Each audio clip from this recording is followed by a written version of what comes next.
ओम पूर्णमदः पूर्णमिदं पूर्णात् पूर्णमुदच्यते पूर्णस्य पूर्णमादाय पूर्णमेवावशिष्यते।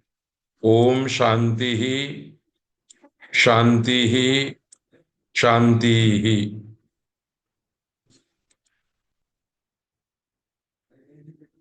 विगत वर्ग में हमने संकल्प किया था कि अब आगे के सभी पाठ सत्र में प्रातिपदिक से होने वाले 21 प्रत्यय और धातु से होने वाले 18 प्रत्ययों का पारायण करेंगे।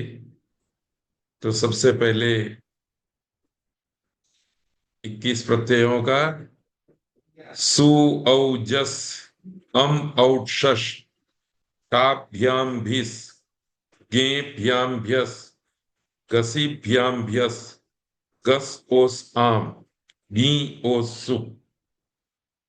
18 प्रत्यय तिप तस जी सिप थस थ मिप वस मस ट आताम झ खास आथाम ध्वम इट वही महीन। ये मूलभूत प्रत्यय हैं। पाणिनि को पढ़ने वाले प्रत्येक छात्र को इन 21 और 18 प्रत्ययों का कंठस्थीकरण करना है। आइए संस्कृत भाषा के महान वैयाकरण आचार्य पाणिनि के तर्पण के लिए महर्षि वेद विज्ञान एकेडमी अहमदाबाद के द्वारा गुजराती भाषा तथा प्राच्य विद्या के सुप्रसिद्ध विद्वान स्वर्गीय प्रोफेसर भोगीलाल सांडेसरा की स्मृति में उनके परिवार के द्वारा प्रायोजित अष्टाध्यायी के 84 घंटे के अध्यापन सत्र में आज के इस 17वें व्याख्यान में उपस्थित आप सब लोगों का हार्दिक स्वागत है। आज हम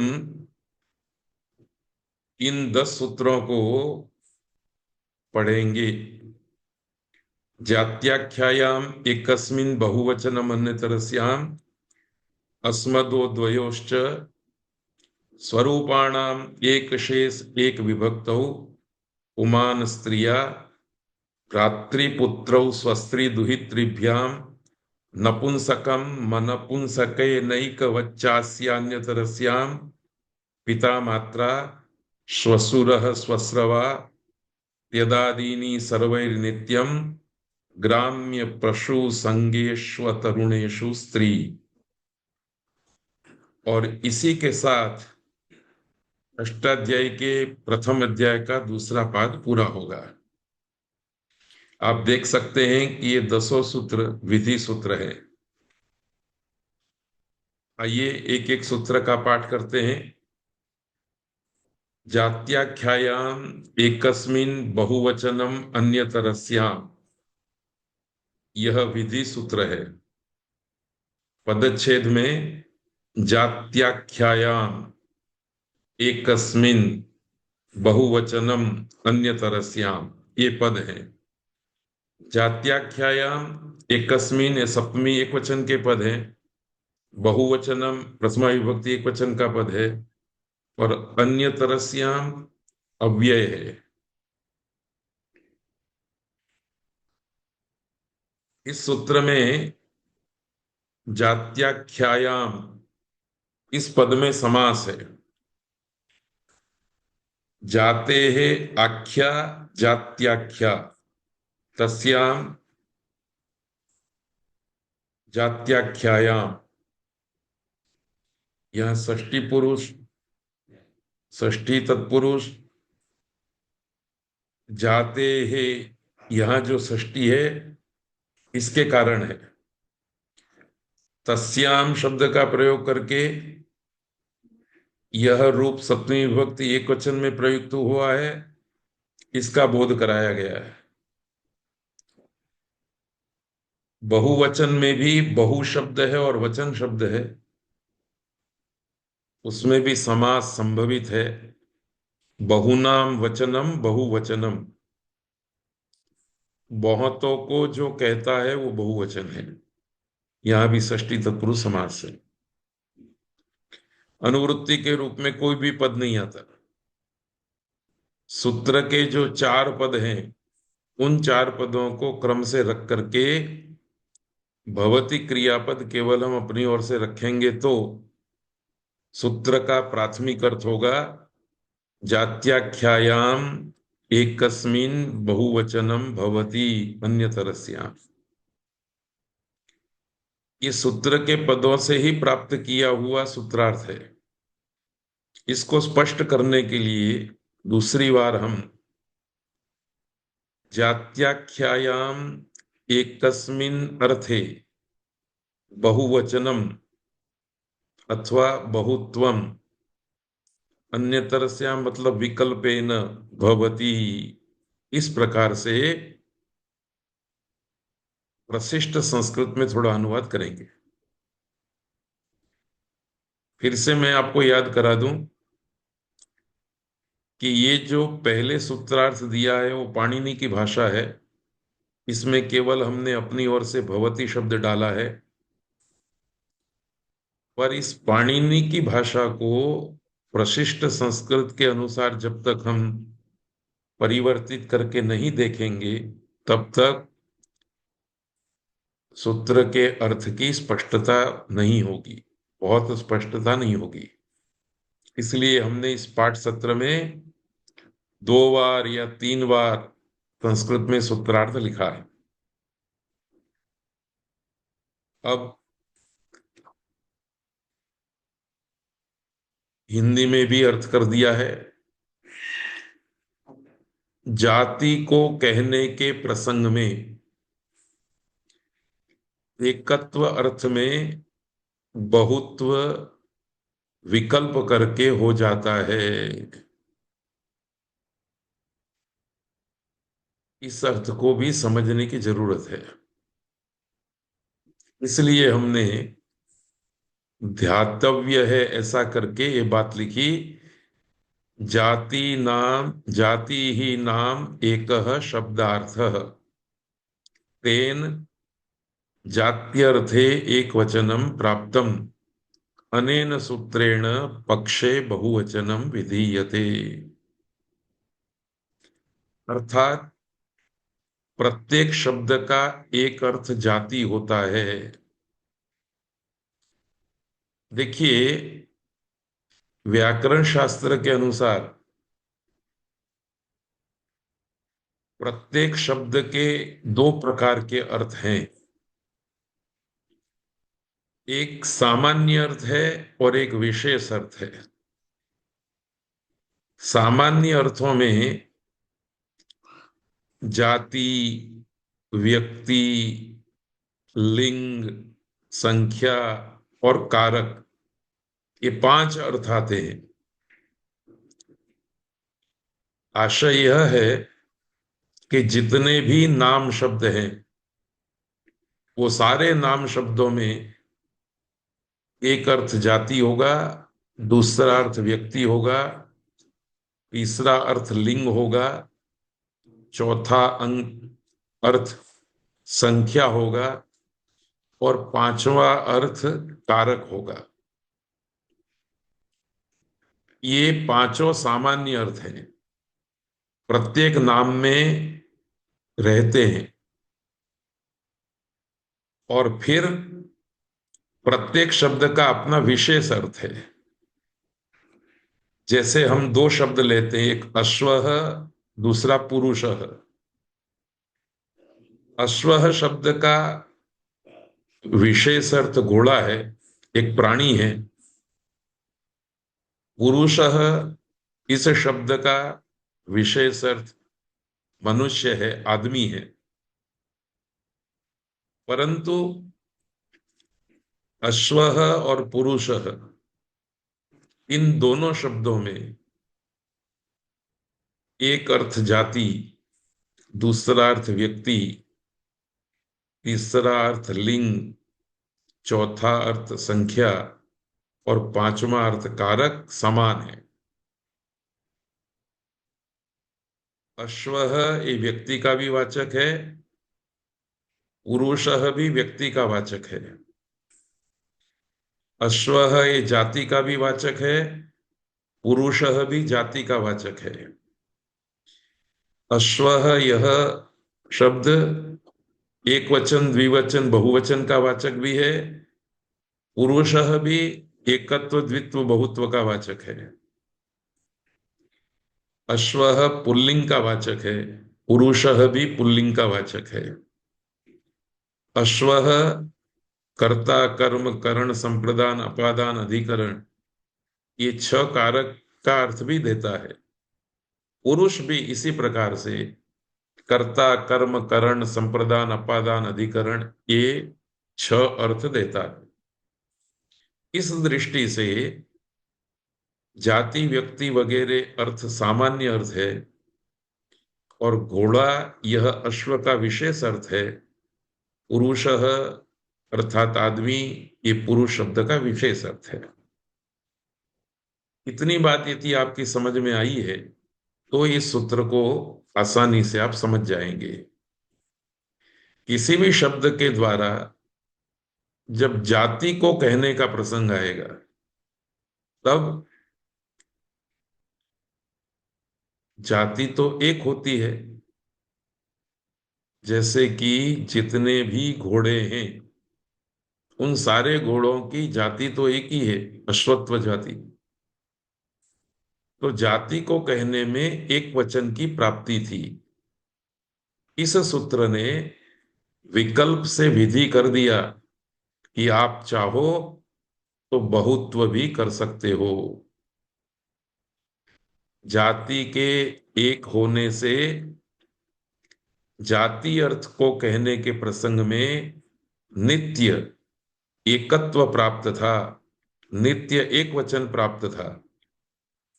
इस सूत्र से पक्ष में, विकल्प में, ऑप्शन में बहुत्व का भी विधान कर दिया गया है, बहुवचन का भी प्रयोग कर दिया गया है।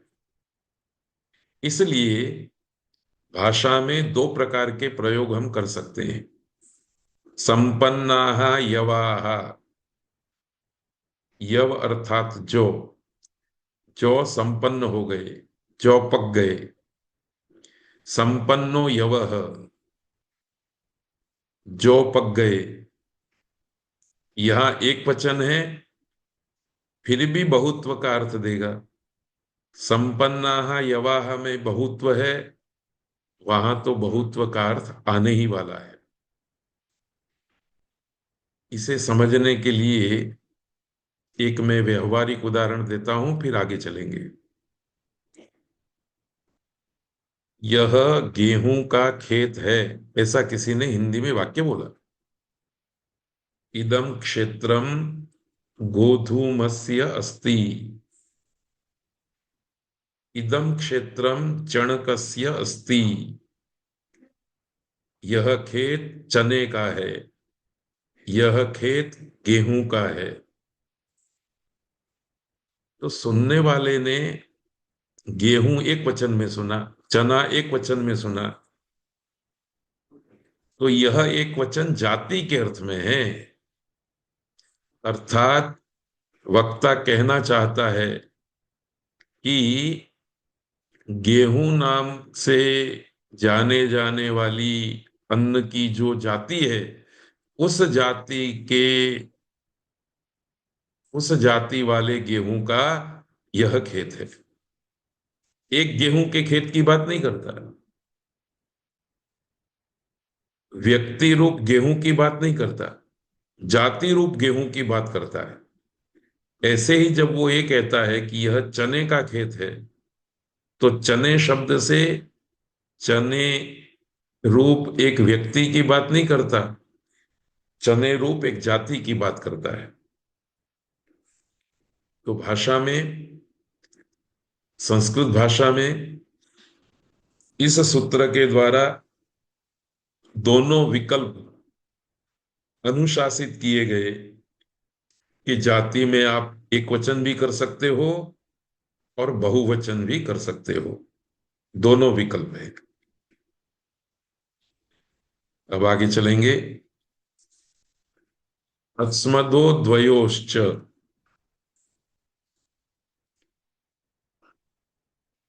यह सूत्र भी ऊपर वाले सूत्र के अनुसंधान में आया है। यह भी विधि सूत्र है। अस्मदः द्वयोः च, ये तीन पद है। अस्मदः षष्ठी विभक्ति एक वचन का पद है। द्वयोः सप्तमी द्विवचन का च अव्यय पद है। समास में प्रयुक्त किसी भी पद में समास नहीं, सूत्र में प्रयुक्त किसी भी पद में समास नहीं है। ऊपर से तीन पदों की अनुवृत्ति आ रही है। एकस्मिन् बहुवचनम अन्यतरस्या। तो तीन पद सूत्र के, तीन पद अनुवृत्ति के, छह पद और भवति क्रियापद सातवां अपनी ओर से। इन सात पदों को क्रम से रख करके हम सूत्रार्थ बनाएंगे, वो पाणिनि की भाषा होगी। अस्मदः एकस्मिन् द्वयोश्च अन्यतरस्यां बहुवचनम भवति। भवति क्रियापद केवल हमारा है, पर सूत्र के पदों से संपन्न होने वाले सूत्रार्थ में और सरलता लाने के लिए हम इस तरह से बात करेंगे। अस्मदः यह अर्थः, अस्मद का जो अर्थ है, तस्य एकत्वे द्वित्वे च, उसके एकत्व में और द्वित्व में भी बहुत्वम विकल्पेन भवति, बहुत्व विकल्प से होता है। जैसे कि मैंने अभी बताया कि अस्मद शब्द का दो अर्थ है, एक सामान्य अर्थ है, एक विशेष अर्थ है। विशेष अर्थ है मैं, सामान्य अर्थ में जाति, व्यक्ति, लिंग, संख्या, कारक ये आएंगे। तो इस सूत्र ने कहा कि अस्मद शब्द का जो संख्या अर्थ लेंगे, सामान्य अर्थ लेंगे, तो एक वचन, द्विवचन, बहुवचन, ये तीन अर्थ आएंगे अस्मद से। और सामान्य रूप से ये व्यवस्था है कि एक अर्थ आएगा, एकत्व का अर्थ आएगा तो एक वचन होगा, द्वित्व का अर्थ आएगा तो द्विवचन होगा, बहुत्व का अर्थ आएगा तो बहुवचन होगा। जैसे कि हम पुरुषः, पुरुषौ, पुरुषाः के रूप में एक वचन, द्विवचन, बहुवचन के रूप चलाते हैं। इस सूत्र ने कहा कि भाई देखिए, अस्मद शब्द विशेष है। इस अस्मद शब्द में एकत्व का अर्थ आता हो, द्वित्व का अर्थ आता हो, तो भी विकल्प से आप बहुवचन कर सकते हैं, बहुवचन किया जा सकता है। इसलिए हिंदी में हमने स्पष्ट करके अर्थ लिखा, अस्मद का जो अर्थ, अस्मद का जो संख्या रूप सामान्य अर्थ, उसके एकत्व और द्वित्व अर्थ में बहुवचन विकल्प से होता है। उदाहरण है अहम ब्रवीमि। अहम में अस्मद शब्द है, अस्मद में एकत्व का अर्थ विवक्षित करके हमने एक वचन का प्रयोग किया। इस सूत्र ने कहा कि अस्मद शब्द में भले एकत्व कहना हो आपको, पर फिर भी आप चाहें तो बहुत्व का प्रयोग कर सकते हैं। तो कोई आदमी अहम ब्रवीमि अपने लिए बोलता है कि मैं बोल रहा हूं, वही व्यक्ति वयम ब्रूमः, हम बोल रहे हैं, इस रूप में भी वाक्य प्रयोग कर सकता है। अर्थात अहम ब्रवीमि इत्यस्य स्थाने वक्ता वयम ब्रूमः इत्यपि वक्तुम शक्नोति, यद्यपि वक्ता एक एव। अर्थात अहम ब्रवीमि, मैं बोलता हूं, यहां बोलने वाला यद्यपि एक है, तो भी वह अकेला आदमी अपने को वयम शब्द से, वयम ब्रूमः, इस प्रकार से बहुवचन में बोल सकता है। इसी तरह से दो जने हो, आवाम ब्रूमः, ब्रुवः, गुरु और शिष्य दो जने हो, वो भी द्वित्व के स्थान में विकल्प से बहुवचन का प्रयोग कर सकते हैं और बोल सकते हैं कि वयम ब्रूमः। याद रखना है, एकत्व में एकवचन, द्वित्व में द्विवचन और बहुत्व में बहुवचन की व्यवस्था की गई है। इस सूत्र ने एकमात्र अस्मद शब्द के संदर्भ में एकत्व में भी बहुवचन और द्वित्व में भी बहुवचन की व्यवस्था दी है। तो ये भाषा प्रयोग में उपयोग में आने वाले सूत्र हैं। इसी प्रकार हम भाषा में व्यवहार कर सकते हैं। आगे, ये एक बहुत महत्व का सूत्र है और इसके आगे के भी सारे सूत्र महत्व के हैं।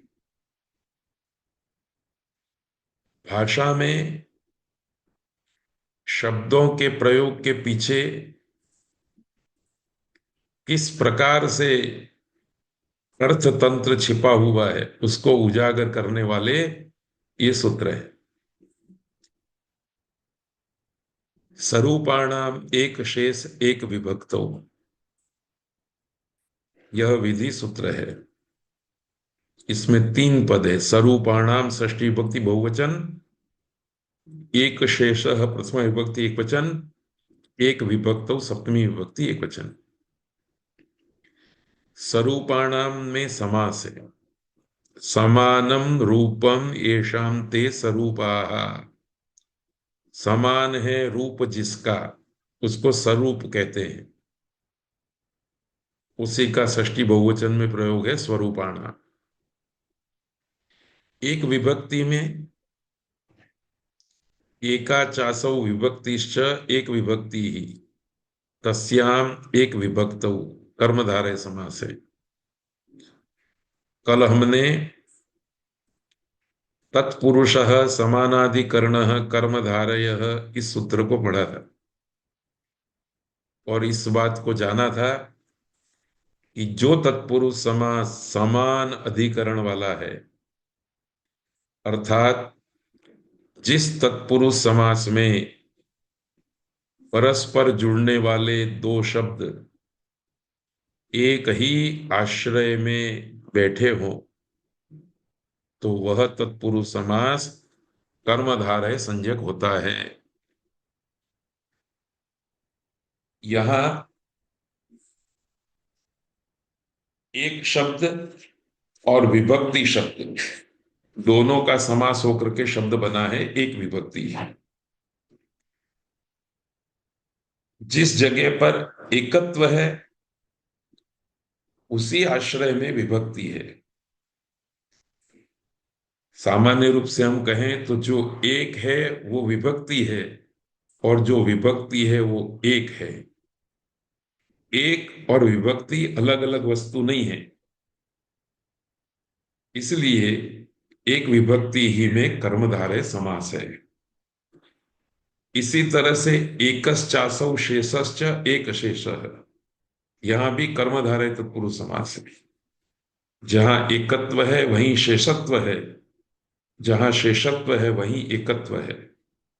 दोनों का आश्रय एक ही पदार्थ है, एक ही वस्तु है।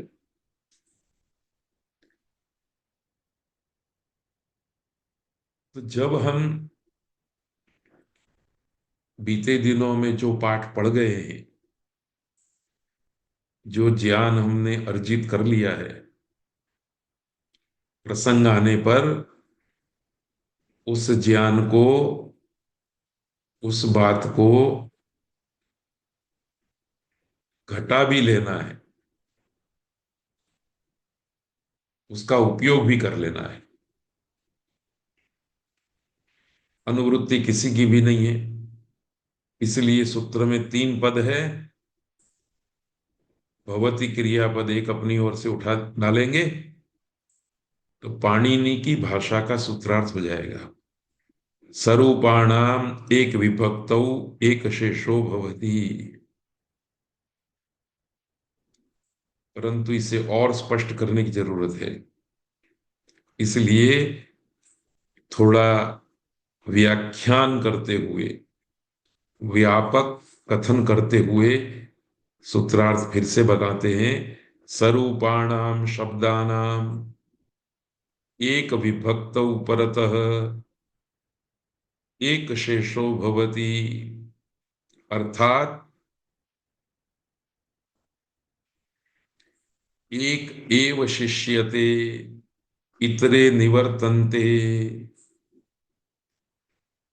क्या मतलब हुआ इसका? हिंदी में देखते हैं। समान रूप वाले शब्दों में से एक शब्द शेष रह जाता है और बाकी के शब्द निवृत्त हो जाते हैं। निवृत्त हो जाने का मतलब हट जाते हैं, चले जाते हैं, उनको उस जगह से हटा दिया जाता है। एक अर्थात समान विभक्ति के परे रहने पर। शर्त है ये, एक विभक्तौ, ये शर्त है, ये निमित्त है। यह निमित्त होगा तभी यह कार्य होगा, ये निमित्त नहीं होगा तो कार्य नहीं होगा।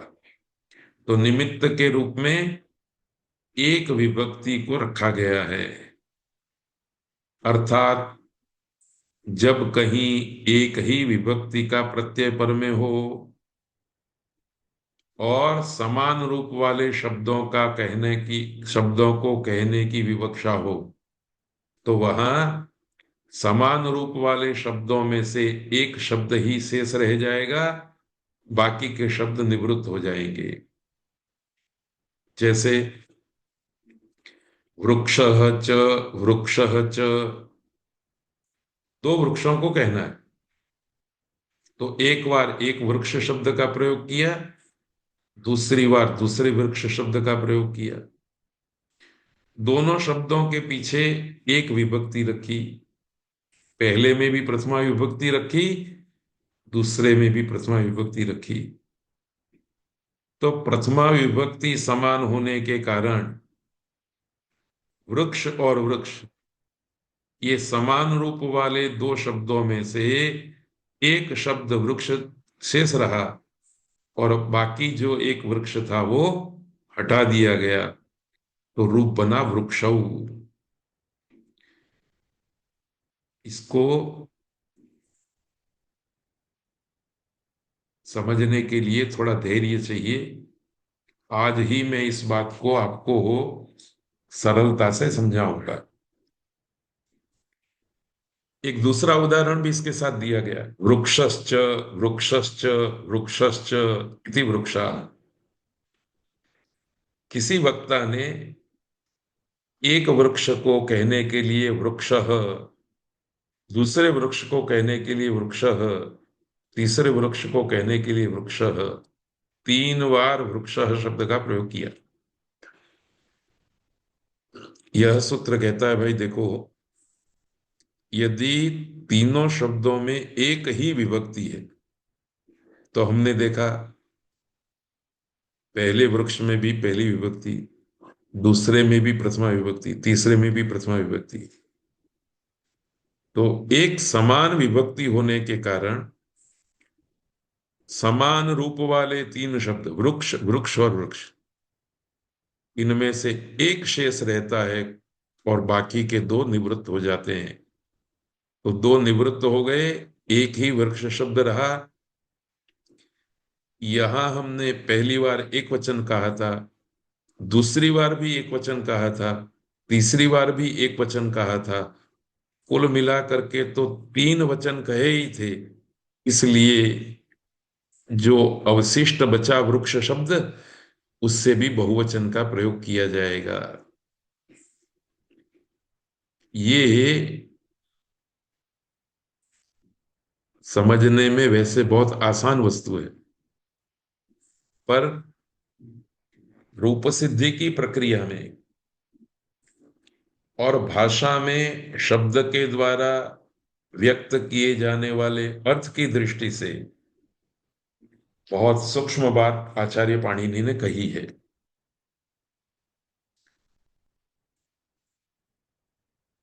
याद ध्यातव्य है कि शिष्यते यह स शेषः, जो बचा रहता है उसको शेष कहते हैं। इसी वक्ता के मन में दो वृक्षों को कहने की विवक्षा हुई, तो उसने एक बार वृक्ष शब्द का प्रयोग किया और प्रथमा विभक्ति एक वचन का सु प्रत्यय ले आया। दूसरे वृक्ष को देख करके फिर से वृक्ष शब्द ले आया, प्रथमा विभक्ति एक वचन का प्रयोग किया। वो ऐसे भी प्रयोग कर सकता है, वृक्षः अस्ति वृक्षः अस्ति।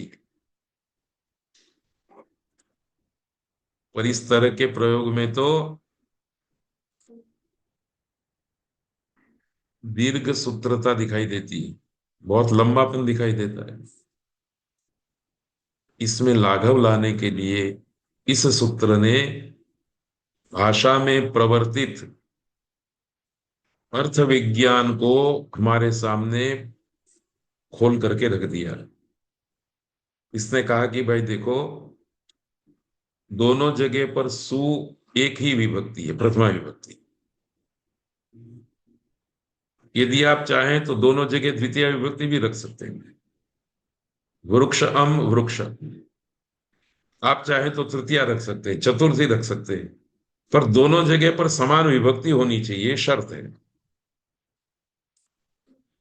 यहां प्रथमा विभक्ति है दोनों जगह पर, इसलिए एक विभक्ति, यह निमित्त,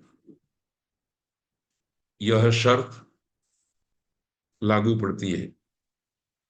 इसलिए इस सूत्र ने समान रूप वाले जो दो वृक्ष शब्द थे, एक वृक्ष ए, दूसरा वृक्ष शब्द ए, उनमें से एक को शेष रखा और एक को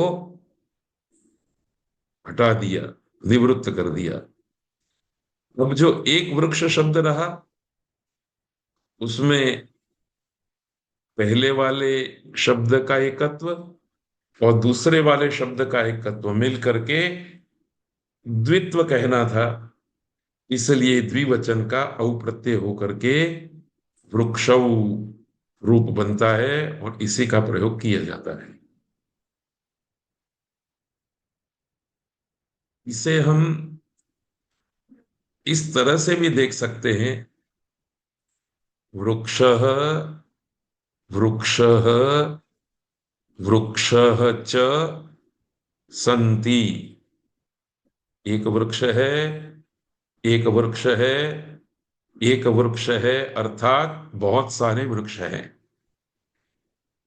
इस सूत्र ने कहा कि भाई देखो, तीन बार वृक्ष शब्द मत बोलो, क्योंकि तीनों जगह पर वृक्ष यह शब्द समान रूप वाला है और विभक्ति भी समान है। तो एक को रखो, बाकी को निवृत्त कर दो। एक वृक्ष शब्द रहा, दो को निवृत्त कर दिया। पर जिन दो को निवृत्त किया है उनका एक एक वचन अर्थात द्विवचन, और खुद का एक वचन अर्थात बहुवचन उस शब्द के पीछे प्रयुक्त किया जाता है और बोला जाता है वृक्षाः सन्ति। तो दो प्रकार के प्रयोग, वृक्षः वृक्षः वृक्षः च सन्ति, और दूसरा वृक्षाः सन्ति। कई लोग इस वृक्षाः शब्द को समास वाला शब्द समझते, रामः च लक्ष्मणः च, राम लक्ष्मणों की तरह। और इसलिए इस सूत्र से जो एक शेष कहा गया है, इस एक शेष को भी समास के रूप में गिनते हैं। पर याद रखिए, आचार्य पाणिनि की दृष्टि से और संस्कृत व्याकरण परंपरा की दृष्टि से समास एक अलग वृत्ति है और एक शेष एक अलग वृत्ति है। यहां मैंने वृत्ति शब्द का प्रयोग किया है। आप जानना चाहेंगे कि वृत्ति क्या है? अभी मैं नहीं बताऊंगा। अभी आपको ये शब्द याद रखना है कि समास एक वृत्ति है और एक शेष दूसरी वृत्ति है। समास भी एक वृत्ति है, एक देश भी एक वृत्ति है। इस तरह से समास अलग वस्तु है और एक शेष अलग वस्तु है। बस अभी इतना ध्यान रखना है। आगे की बात समास प्रकरण में हम स्पष्ट करेंगे। आइए आगे बढ़ते हैं। पुमान स्त्रिया। आप देखेंगे कि ये 64वां सूत्र है। 65 66 दो सूत्रों को छोड़ दिया है, इसलिए उन दो सूत्रों में जो पद आए वो आपको अनुवृत्ति में सुनने को मिलेंगे। इसलिए हमने इस पाठ सत्र में प्रत्येक सूत्र को पढ़ने के लिए सबसे पहले सूत्र के प्रकार, फिर पदच्छेद, फिर समास, फिर अनुवृत्ति, फिर सूत्रार्थ और फिर उदाहरण, इन चरणों से पढ़ने की व्यवस्था रखी है। और इस व्यवस्था को आप बहुत ही चुस्तता पूर्वक पकड़ के रखना है। तो पुमान स्त्रिया ये भी विधि सूत्र है। पुमान प्रथमा विभक्ति एक वचन, स्त्रिया तृतीय विभक्ति एक वचन, समास नहीं है। पुमान अलग शब्द है, स्त्रिया अलग शब्द है।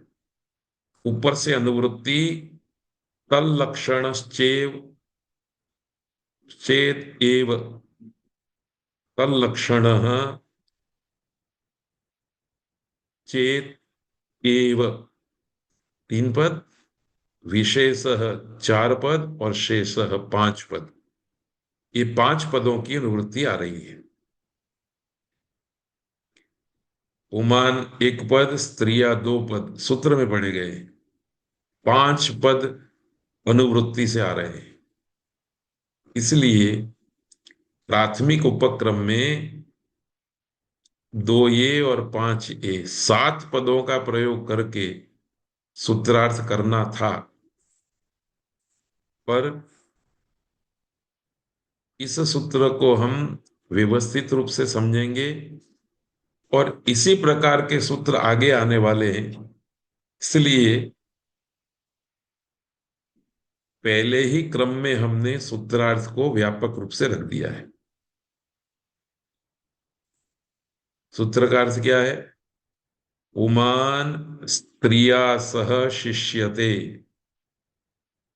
स्त्री निवर्तते, तल्लक्षण एव चेत विशेषो भवेत्, लिंग भेद एव चेत स्यात्, अन्यत् प्रकृत्यादिकं सर्वं समानं भवेत् इत्यर्थः।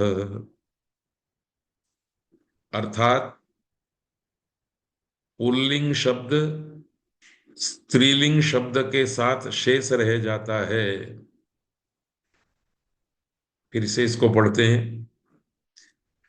पुल्लिंग शब्द स्त्रीलिंग शब्द के साथ शेष रह जाता है, स्त्रीलिंग शब्द हट जाता है। किसी वाक्य में एक शब्द पुल्लिंग का, वही शब्द स्त्रीलिंग का प्रयुक्त होता है, तो स्त्रीलिंग वाला शब्द हट जाता है और पुल्लिंग वाला शब्द चालू रहता है। पर शर्त है। कौन सी शर्त है? यदि उन दोनों शब्दों में स्त्रीत्व और पुंस्त्व ही विशेष होना चाहिए, अन्य प्रकृति आदि सब समान होना चाहिए। अर्थात उदाहरण से इस बात को समझेंगे। उदाहरण है ब्राह्मणश्च ब्राह्मणी च ब्राह्मणौ। अब देखिए, एक शब्द है ब्राह्मण, दूसरा शब्द है ब्राह्मणी। ब्राह्मण पुल्लिंग का शब्द है, ब्राह्मणी स्त्रीलिंग का शब्द है। दोनों शब्द का अर्थ भिन्न भिन्न नहीं है।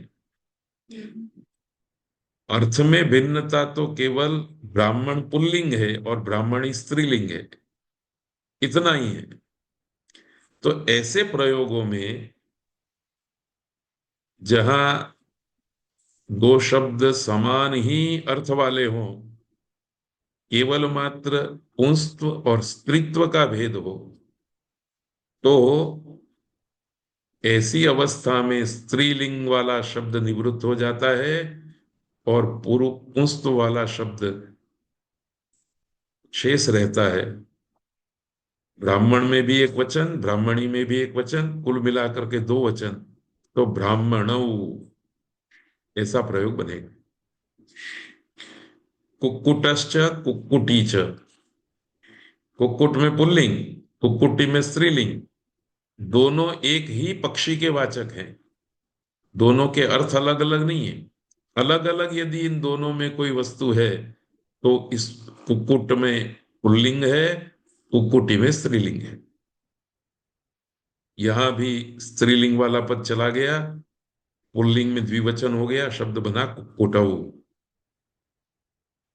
स्मर्तव्य है कि ब्राह्मणश्च ब्राह्मणी च, इस वाक्य में प्रकृति के रूप में प्रयुक्त दोनों शब्द ब्राह्मण और ब्राह्मणी एक ही है, एक ही प्रकार के व्यक्ति को कहने वाले हैं। फर्क ये है कि ये पुरुष है और ये स्त्री है। एक पुल्लिंग में है और एक स्त्रीलिंग में है। ऐसी स्थिति में इस एक शेष विधि से पुल्लिंग ब्राह्मण शब्द शेष रह जाता है और एक वचन ब्राह्मण में था, एक वचन ब्राह्मणी में था, कुल दो वचन थे। इसलिए वृक्षव की तरह यहां भी द्विवचन का औ प्रत्यय होकर के ब्राह्मणौ ऐसा रूप बनता है। ब्राह्मणों का इस प्रकार का जो रूप बना, उसका अर्थ दो ब्राह्मण नहीं है, परंतु एक ब्राह्मण और एक ब्राह्मणी, यह अर्थ है। वाक्य प्रयोग में हम इस तरह से देखेंगे कि ब्राह्मणौ आगच्छतः, इसका एक अर्थ होता है दो ब्राह्मण आ रहे हैं, पर साथ में यदि वक्ता ने एक शेष करके ब्राह्मणौ शब्द का प्रयोग किया है, तो इसका एक संभवित अर्थ है एक ब्राह्मण और एक ब्राह्मणी दो आ रहे हैं। तो स्त्री और पुरुष, ब्राह्मण पुरुष और ब्राह्मण स्त्री दो आ रहे हो तो भी ब्राह्मण आगच्छतः, और एक ब्राह्मण पुरुष दूसरा ब्राह्मण पुरुष आ रहा हो तो भी ब्राह्मण आगच्छतः यह प्रयोग होगा। तो ये संस्कृत भाषा की विशेषता है। जो व्यक्ति संस्कृत भाषा की इस विशेषता को नहीं जानता है, वह धर्मशास्त्रीय वचनों को और व्यवहार के वचनों को ठीक तरह से समझ नहीं सकता। आगे भी ये प्रयोग आएंगे तब मैं एक आध बात कहूंगा। इसलिए संस्कृत भाषा जानने वाले प्रत्येक व्यक्ति को ये एक शेष प्रकरण की ठीक ठीक जानकारी होनी जरूरी है। आइए, इसी परंपरा में आगे एक शब्द आया, भ्रातृपुत्रौ स्वस्त्री दुहितृभ्याम। यह सूत्र भी ऊपर वाले सूत्र के जैसा ही है, विधि सूत्र है। भ्रातृपुत्रौ प्रथमा विभक्ति द्विवचन, स्वस्त्री दुहितृभ्याम तृतीय विभक्ति द्विवचन, दोनों में द्वंद्व समास है। भ्राता च पुत्रश्च भ्रातृपुत्रौ, स्वसा च दुहिता च स्वश्री दुहितरौ, ताभ्याम स्वश्री दुहितृभ्याम। अनुवृत्ति एक शब्द की आ रही है, शेषः। सूत्र का अर्थ है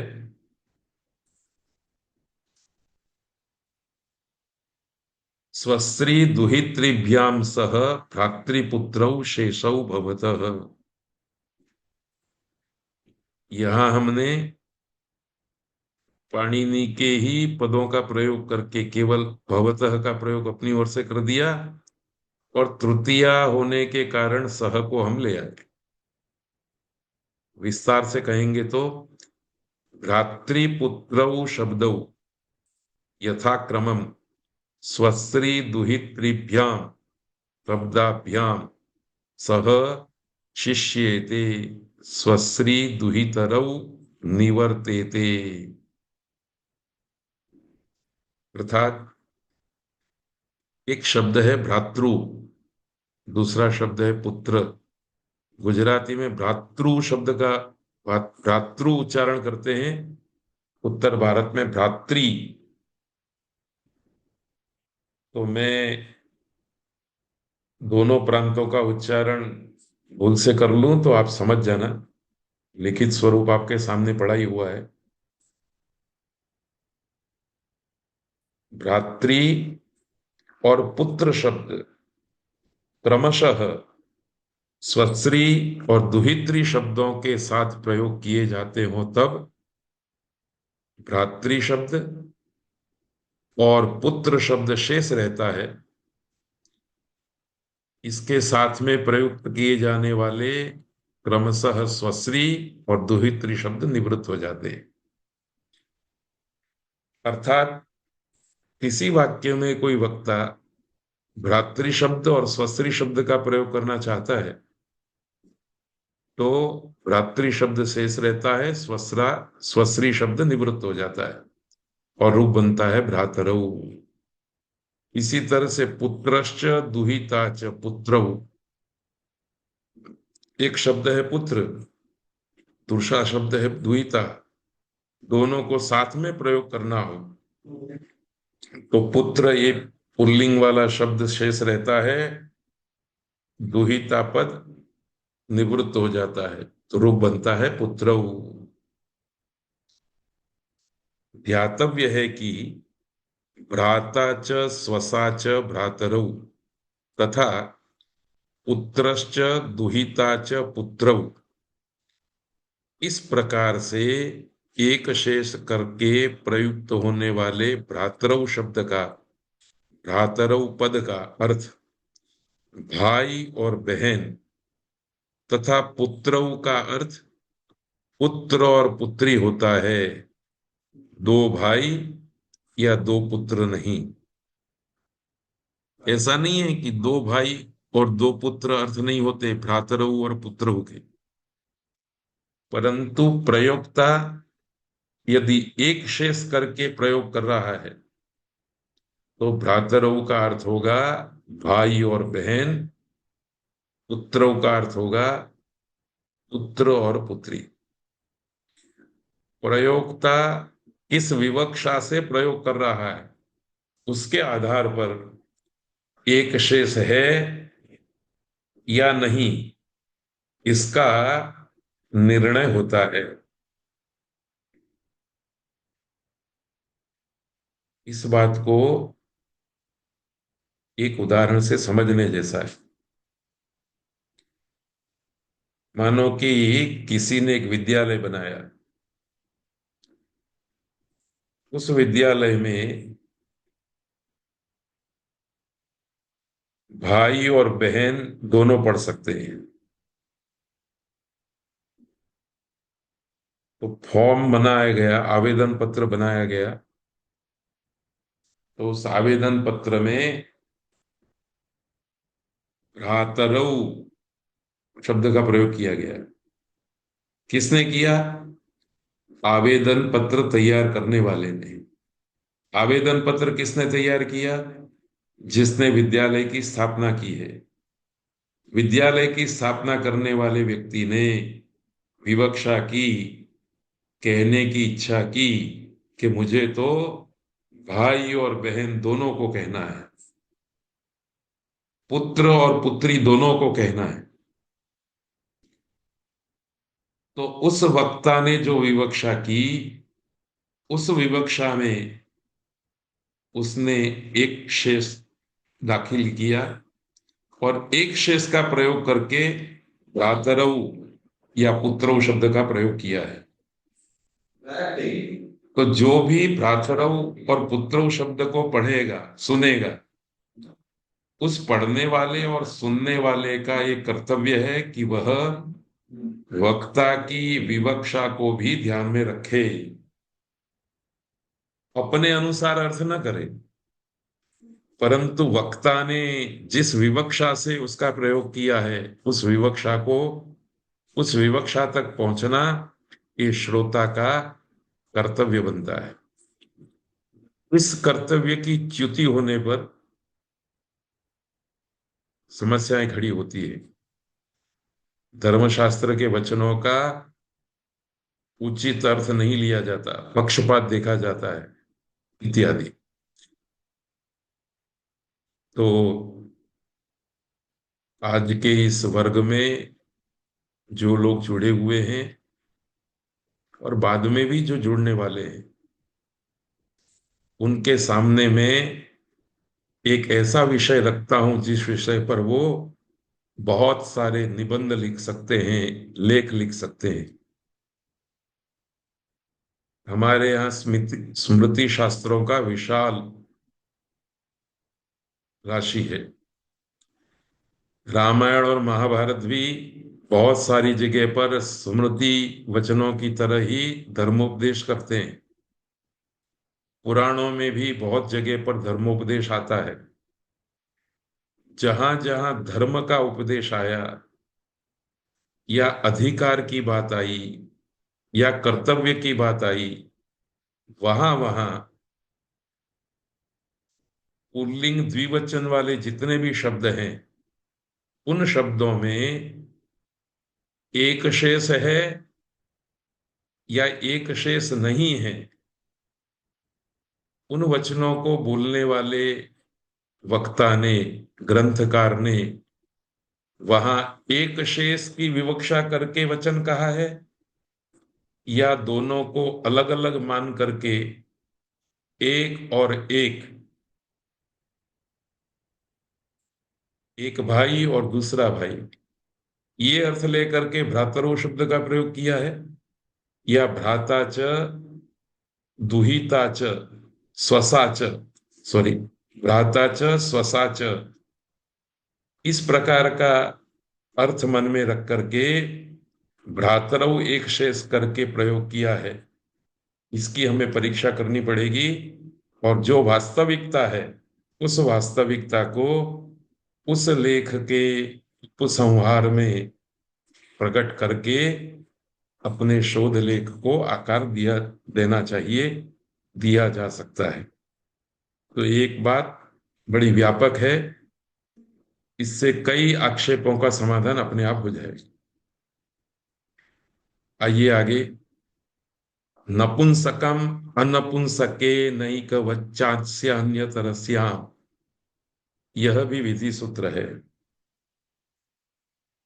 नपुंसकम प्रथमा विभक्ति एक वचन और नपुंसकेन तृतीय विभक्ति एक वचन, एकवत च अव्यय, अस्य षष्ठी विभक्ति एक वचन, अन्यतरस्याम अव्यय। न नपुंसकम अनपुंसकम तेन अनपुंसकेन, नए तत्पुरुष समास। ऊपर से अनुवृत्ति आ रही है, तल्लक्षणश्चेव, तल्लक्षणश्चेद एव विशेषः और शेषः, इतने पदों की। सूत्र का अर्थ केवल मैं संस्कृत में पढ़ लेता हूं, फिर हिंदी में पढ़ेंगे, फिर उदाहरण से सारी बात स्पष्ट हो जाएगी। नपुंसक गुण विशिष्ट शब्द अनपुंसकेन अर्थात स्त्री पुल्लिंग गुण विशिष्टेन शब्देन सह शिष्यते। स्त्री पुल्लिंग गुण विशिष्टौ शब्दौ निवर्तेते। अस्य नपुंसकलिंग शब्दस्य च विकल्पेन एकवत् कार्यं भवति। नपुंसक अनपुंसक गणस्येव चेत् वे गुणस्य एव चेत् वैरूप्यं स्यात्। अब इसको हम टुकड़े टुकड़े से समझने का प्रयत्न करेंगे, इसलिए संस्कृत पर मैंने ज्यादा ध्यान नहीं दिया है। हिंदी में एक एक करके बात समझेंगे। पहली बात, नपुंसकलिंग शब्द जब नपुंसकलिंग भिन्न शब्दों के साथ अर्थात स्त्रीलिंग के शब्द के साथ और पुल्लिंग शब्द के साथ प्रयोग किया जाता है तब नपुंसकलिंग वाला शब्द शेष रहता है तथा स्त्रीलिंग पुल्लिंग शब्द निवृत्त हो जाते हैं। दूसरी बात याद रखनी है, साथ ही उस नपुंसकलिंग शब्द को एकवत कार्य भी विकल्प करके होता है। अर्थात कुल 3 शब्द हैं मानो के, एक पुल्लिंग का, एक स्त्रीलिंग का, एक नपुंसकलिंग का, तो 3 होने से बहुवचन होना चाहिए था। 2 को निवृत्त कर देंगे तो भी इस सूत्र ने कहा कि एकवत कार्य कर सकते हैं, एक वचन में प्रयोग कर सकते हैं, पर शर्त रखी, यदि उन शब्दों में, उन मतलब नपुंसकलिंग, स्त्रीलिंग और पुल्लिंग शब्दों में नपुंसक गुण और अनपुंसक गुण का ही अर्थात लिंगगत गुण का ही वैशिष्ट्य हो और प्रकृति आदि समान हो। जिस मूल शब्द से पुल्लिंगत्व कहा गया है उसी मूल शब्द से स्त्रीत्व और पुंसत्व कहा हुआ होना चाहिए। ऐसा नहीं है कि एक शब्द पुल्लिंग को कह रहा है, दूसरा शब्द स्त्रीलिंग को कह रहा है और तीसरा शब्द नपुंसकलिंग को कह रहा है। पुल्लिंग को कहने वाला, स्त्रीलिंग को कहने वाला, नपुंसकलिंग को कहने वाला शब्द तो एक ही होना चाहिए, प्रकृति तो एक ही होनी चाहिए, प्रातिपदिक तो एक ही होना चाहिए। तो इस सूत्र के द्वारा दी हुई व्यवस्था, स्त्रीलिंग पुल्लिंग के शब्द निकल जाएंगे, अकेला नपुंसकलिंग का शब्द रहेगा और एकत्व कार्य भी विकल्प से होगा। उदाहरण है शुक्लः कम्बलः, यह पुल्लिंग का प्रयोग है। शुक्ला शाटिका, शटिका नहीं शाटिका, शाटिका मतलब साड़ी। शुक्लम वस्त्रम, सफेद वस्त्र, ये नपुंसकलिंग का प्रयोग है। इन तीनों प्रयोगों में शुक्लः, शुक्ला, शुक्लम ये एक समान प्रकृति वाले शब्दों का प्रयोग हुआ है। फर्क केवल शुक्ल में पुल्लिंग का है, शुक्ला में स्त्रीलिंग का है, शुक्ल में नपुंसकलिंग का है। तो जब ऐसी स्थिति आएगी तब अर्थात नपुंसकत्व और अनपुंसकत्व गुण का ही वैशिष्ट्य होगा, वहां प्रकृति वाला शब्द शुक्ल यह शब्द समान होगा, तब ये सूत्र आएगा और कहेगा कि स्त्रीलिंग और पुल्लिंग शब्द को निवृत्त कर दीजिए और नपुंसकलिंग शब्द ही शेष रहेगा, तो शुक्लम ही शेष रहेगा। और इस शुक्लम को आप शुक्लानी बहुवचन के रूप में भी प्रयोग कर सकते हैं, क्योंकि शुक्ल एक था, शुक्ला दूसरा, शुक्लम तीसरा, तो 3 होने के कारण बहुवचन होना चाहिए, शुक्लानी, ये भी प्रयोग कर सकते हैं आप। और शुक्लम एकवत प्रयोग भी कर सकते हैं, एक वचन में भी प्रयोग कर सकते हैं। तो देखिए, इस प्रकार की वाक्य रचना संभवित होगी। कंबलः शाटिका वस्त्रम च शुक्लम अस्ति। कंबल शुक्लः, शाटिका शुक्ला, वस्त्रम शुक्लम। 3 बार शुक्लः शुक्ला शुक्लम कहने की जगह पर शुक्लः पुल्लिंग, शुक्ला स्त्रीलिंग निवृत्त हो गए। नपुंसकलिंग का अकेला शुक्ल शब्द शेष रहा। इस प्रकार की वाक्य रचना संस्कृत भाषा में की जाती है। इसके लिए इसको व्याकरण सम्मत बनाने के लिए सुधरा गया।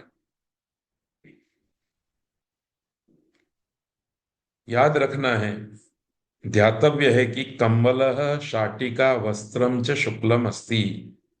इस वाक्य में शुक्लम पद तीनों का बोध कराता है, केवल वस्त्र का नहीं। अतः शुक्लानी इस प्रकार बहुवचन में प्रयोग होना चाहिए था, पर इस सूत्र ने एकवत का विधान कर दिया है। इसलिए उपर्युक्त वचन में, वाक्य में एक वचन का प्रयोग किया जाता है। साथ ही यह एकत्व विकल्प से विहित है। अतः विकल्प पक्ष में कंबलः शाटिका वस्त्रम च शुक्लानि संति ऐसा भी वाक्य प्रयोग हो सकता है।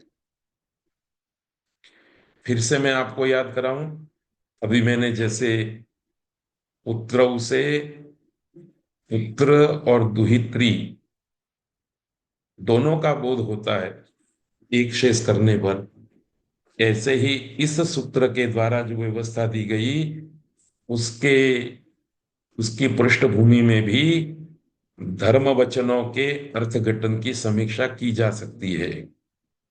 अब जैसे कहीं पर भी कंबलः शाटिका वस्त्रम च शुक्लम अस्ति ऐसा प्रयोग किया गया हो, तो प्रायः सामान्य संस्कृत की दृष्टि से वस्त्रम शुक्लम अस्ति ऐसा ही अर्थघटन करेंगे।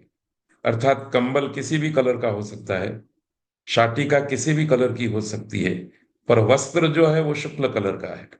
एक अर्थघटन ये हुआ। दूसरा अर्थघटन ये है कि कंबल भी सफेद, शाटिका भी सफेद और वस्त्र भी सफेद, तीनों सफेद है। पर तीनों में शुक्लत्व को कहने के लिए एक ही बार शुक्लम शब्द का प्रयोग हुआ है।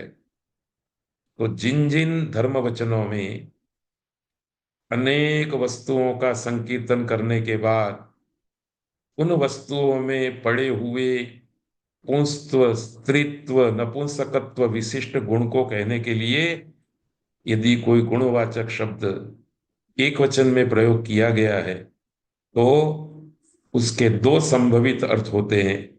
एक तो निकटस्थ पद के विशेषण के रूप में, और दूसरा पूरे वाक्य में जितने शब्दों का प्रयोग हुआ है, चाहे वो पुल्लिंग के हो, चाहे स्त्रीलिंग के हो, चाहे नपुंसकलिंग के हो, सबके लिए उस गुणवाचक शब्द का प्रयोग हुआ है।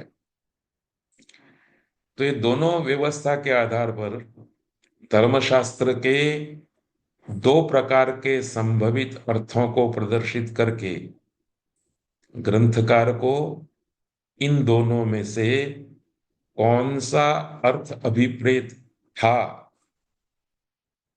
इसकी प्रस्थापना करना हम संस्कृत भाषा के जानने वालों का कर्तव्य है।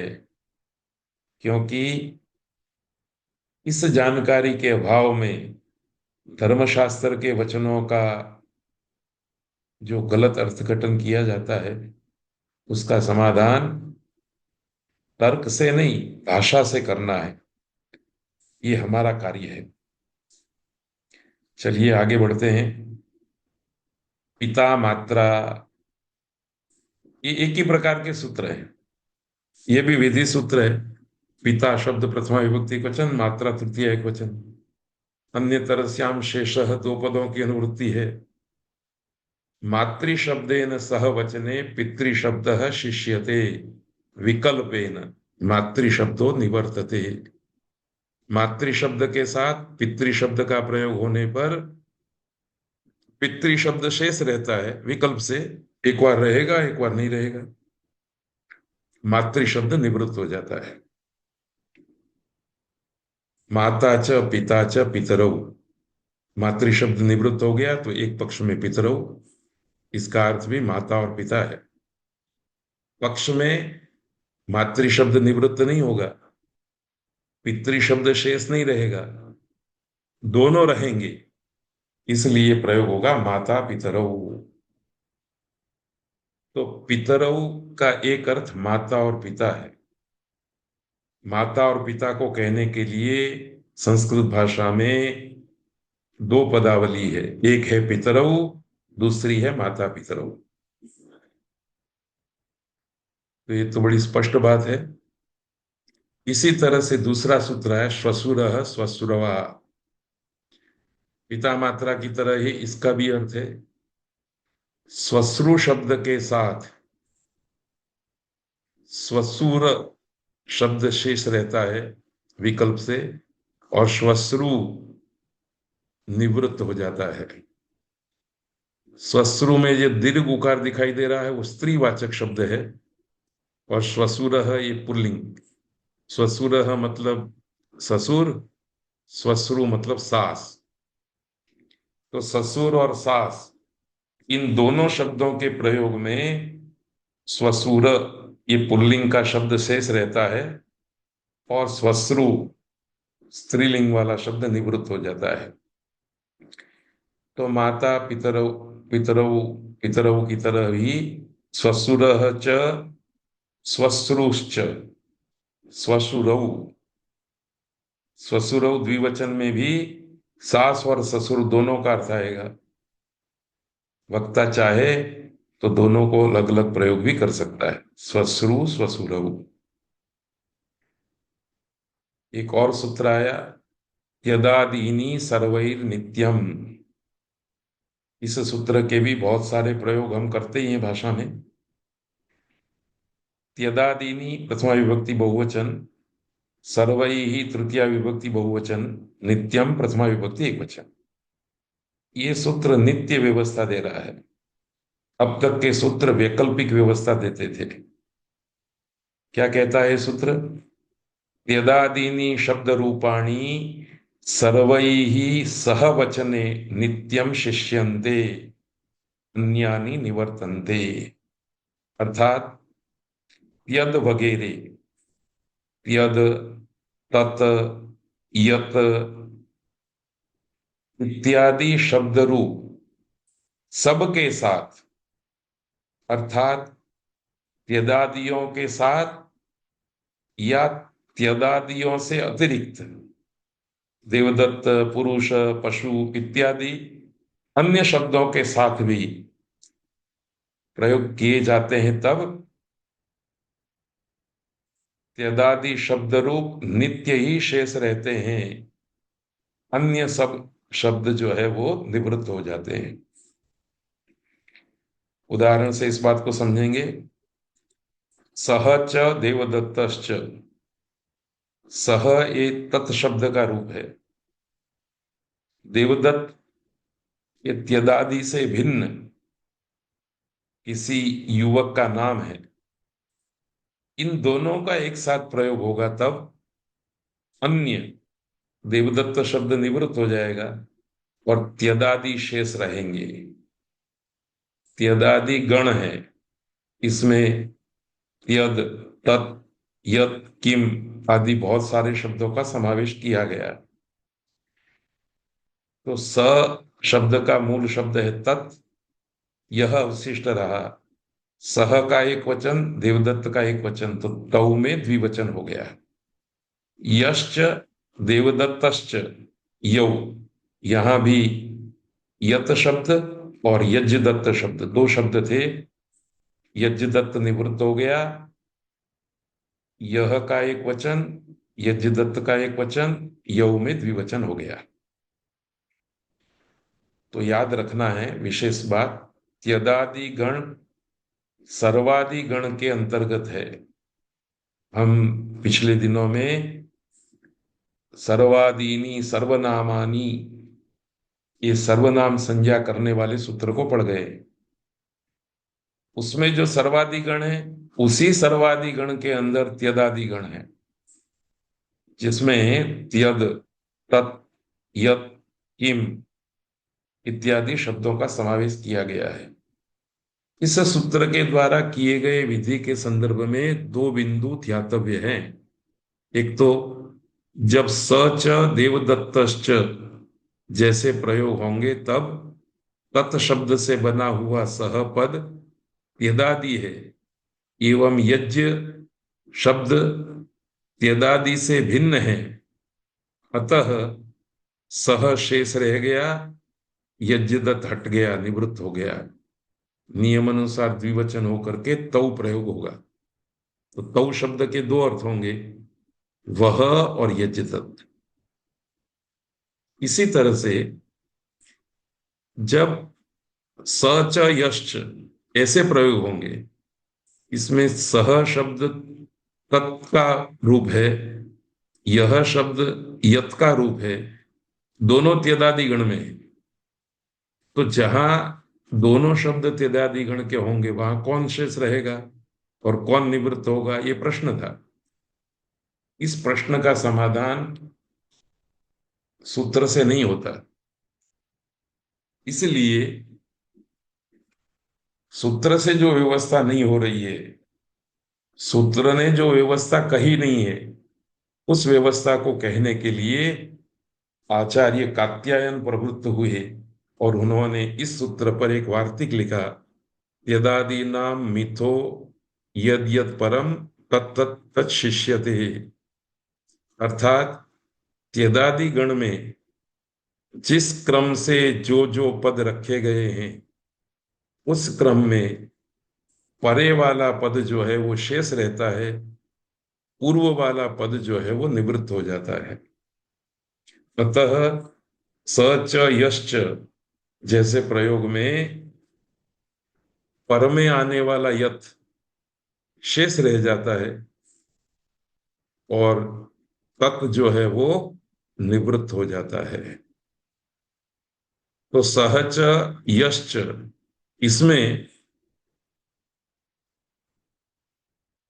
तत् और यत् शब्द का प्रयोग किया गया है। तत् पहले है, यत् बाद में है। तो जो बाद में है वो शेष रह गया, पहले है वो निवृत्त हो गया, शब्द बन गया यौ। यौ का अर्थ क्या होगा, वह और जो। इस प्रकार से इसका अर्थघटन किया जाएगा। तो इसके भी बहुत व्यापक प्रयोग हैं। धर्मशास्त्रीय वचनों में इस सूत्र के द्वारा दी गई व्यवस्था वाले वचनों की भी समीक्षा की जा सकती है। अंतिम सूत्र है इस पाद का, ग्राम्य पशु संगेश अतरुणेषु स्त्री। ग्राम्य पशु संगेषु सप्तमी बहुवचन, अतरुणेषु सप्तमी बहुवचन, स्त्री प्रथमा विभक्ति एकवचन। ग्राम्याश्च ते पशवश्च ग्राम्य पशव, गांव में होने वाले जो पशु है उनको ग्राम्य पशु कहते हैं, पशु कहते हैं। उसी का बहुवचन है। ग्राम्य पशूनाम संगाः ग्राम्य पशु संगाः तेषु ग्राम्य पशु संगेषु। अतरुण शब्द में बहुब्रीहि समास है, नए तत्पुरुष नहीं। न विद्यन्ते तरुणाः येषु ते अतरुणाः, अनुवृत्ति शेष की आ रही है। सूत्र का अर्थ है अतरुणेषु ग्राम्य पशु संगेषु स्त्री शिष्यते पुमान निवर्तते, अर्थात तरुणों से रहित जो भी ग्राम्य अर्थात ग्रामीण पशुओं का समूह है, उस समूह में स्त्री अर्थात स्त्री पशुवाचक प्रकृति शेष रहती है, पुमान नर प्रकृति निवृत्त हो जाती है। जैसे कि गांव में पलने वाला एक पशु है गाय, उसमें बैल भी होते हैं। तो गावश्च, गावश्च, एक गावह शब्द इमे अर्थात पुल्लिंग के अर्थ में है, दूसरा गावह इमाह अर्थात स्त्रीलिंग के अर्थ में है। अर्थात किसी गांव के चौराहे पर बहुत सारी गायें और बहुत सारे बैल समूह के रूप में बैठे हुए हैं अथवा चर रहे हैं। उस समूह को हम क्या कह सकते हैं? गावह इमाह चरंती, ये गायें चर रही हैं। यद्यपि गावह यह स्त्रीलिंग का प्रयोग है, परंतु इस सूत्र ने हमें बताया कि मूलतः गौ पुरुषवाचक शब्द भी था, गौ स्त्रीवाचक शब्द भी था, स्त्रीवाचक शब्द शेष रह गया, पुरुषवाचक गौ शब्द निवृत्त हो गया, इसलिए गावह इमाह चरंती ऐसा प्रयोग किया गया है, जिसका अर्थ है गाय और बैल चर रहे हैं। इसी तरह से महिषाश्च महिष्यश्च महिष्यः इमाः चरन्ति, भैंस और भैंसा दोनों के समूह को हम कहना चाहते हैं तो महिषी ये स्त्रीलिंग का शब्द अवशिष्ट रहेगा, पुल्लिंग का महिष शब्द निवृत्त हो जाएगा। यहां ये बात याद रखनी है कि ये सूत्र क्यों कहना पड़ा। तो वास्तव में पुमान स्त्रिया ऐसा एक सूत्र ऊपर कह दिया है, उसमें पुल्लिंग वाले शब्द का जब स्त्रीलिंग वाले शब्द के साथ प्रयोग किया जाता है तो पुल्लिंग शेष रहता है, ऐसा विधि कहा गया था। इस सूत्र ने उस विधि के अपवाद के रूप में कह दिया कि ग्राम्य पशु हो और तरुणों की बात न हो तो स्त्री शब्द शेष रहता है, पुरुष शब्द निवृत्त हो जाता है। तो उपर्युक्त प्रयोगों में उमान स्त्रिया सूत्र से पुल्लिंग शब्द को शेष रखने का विधि किया गया था, पर इस सूत्र ने ग्राम्य पशुओं के समूह को कहने के संदर्भ में स्त्रीलिंग शब्द को शेष रखने का विधि किया गया है। अतः गावः इमाः चरन्ति। याद रखिए, जो ग्राम्य पशुओं की बात न हो और बालक बालिकाओं के समूह की बात हो तो बालकाः इमे, बालिकाः इमाः, ऐसे प्रयोग में एक शेष तो पुल्लिंग का होगा, स्त्री शब्द निवृत्त हो जाएगा, बालिका शब्द निवृत्त हो जाएगा, बालक शब्द ही रहेगा और वाक्य प्रयोग बनेगा बालकाः इमाः चरन्ति। तो यह अपवाद मात्र और मात्र ग्राम्य पशु के संग को लागू पड़ता है, तद इतर किसी भी समूह को नहीं लागू पड़ता। इतनी बात के साथ आज का यह पाठ पूरा करते हैं। इस पाठ के साथ अष्टाध्यायी के पहले अध्याय का दूसरा पाठ पूरा होता है। मंगलवार को अष्टाध्यायी के पहले अध्याय के तीसरे पाद का पाठ प्रारंभ करेंगे। तब तक के लिए सब लोगों को प्रणाम है, शुभकामनाएं हैं। सबको गुरुजी, प्रणाम, नमस्ते, ગુરુજી, धन्यवाद। हाँ जी। આમાં અતરુણેશુ કીધું છે, जी, એનું કઈ વિશેષ કારણ? એટલે વાછરડા વાછરડી नहीं होना चाहिए, तरुण नहीं होने चाहिए, पर तरुण होने चाहिए, प्रौढ़ होने चाहिए। ठीक है, જી, ધન્યવાદ। धन्यवाद, नमस्ते।